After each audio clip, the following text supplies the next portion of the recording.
We are back with Congresswoman Michelle Bachmann. You were very critical of President Obama's actions in Libya back when the revolution was going on. Let's talk to that. How do you feel that he has handled the aftermath of this situation relative to the concerns you had a year ago?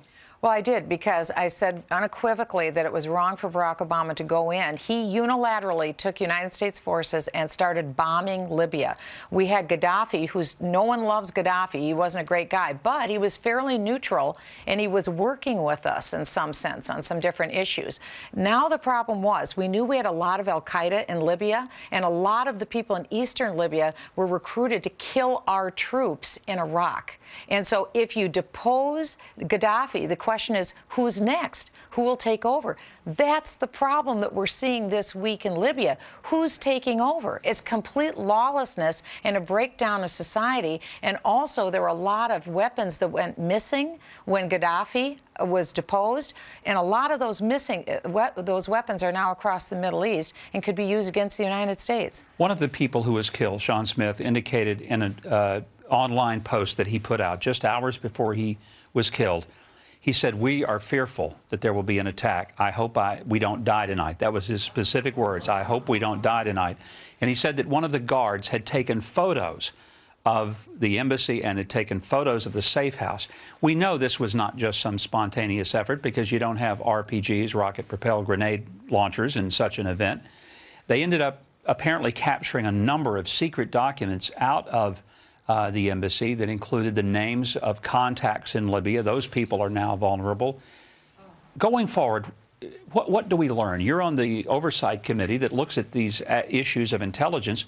What do you and other members of the committee say to the intelligence agencies and the military so that this doesn't happen again?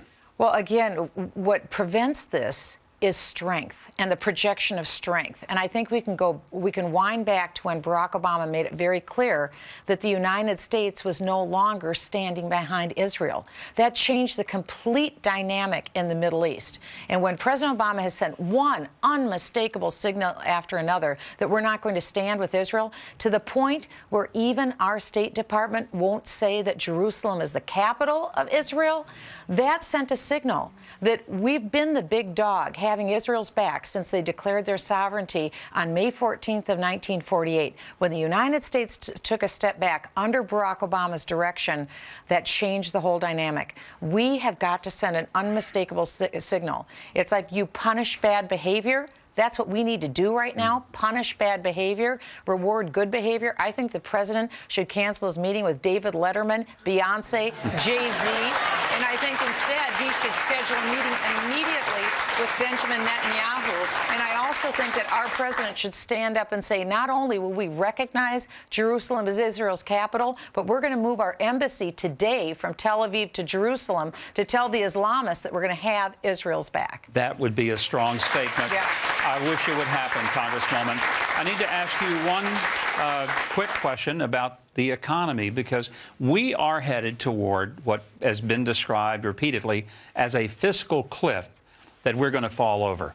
What must we do to prevent it? It's called Tax-mageddon. What we need to do is make sure that we continue the current tax rates as they are. Right now, the last thing we need is to increase taxes, and we're looking at what we call Tax-mageddon on January 1st. It's very quick, and it is a disaster. In my district in Minnesota, we're looking at an increase in taxes of the average household, someone making $50,000 a year, joint income of $4,739 per household. You can't do that. The average household across the United States has lost that much in income in the last 4 years, about $4,000, and gas prices have doubled. You saw Wendy and what's happened with her life. Yeah. If you have an average household, look at an increase. We're not talking about rich people. We're talking about average Americans, $4,739. Very few Americans, Mike, can afford that now, that increase. This is going to set us way back. It'll mean a certainty of recession. So what we have to do is make sure that taxes don't go up, and we've got to cut back on all this wasteful spending. We cannot continue to keep the wasteful spending we have. Well, hopefully you can convince some of your colleagues to go along with you on that. I'm doing my best. Congresswoman, it is a delight always to have you. Thanks for being here today. Thank you.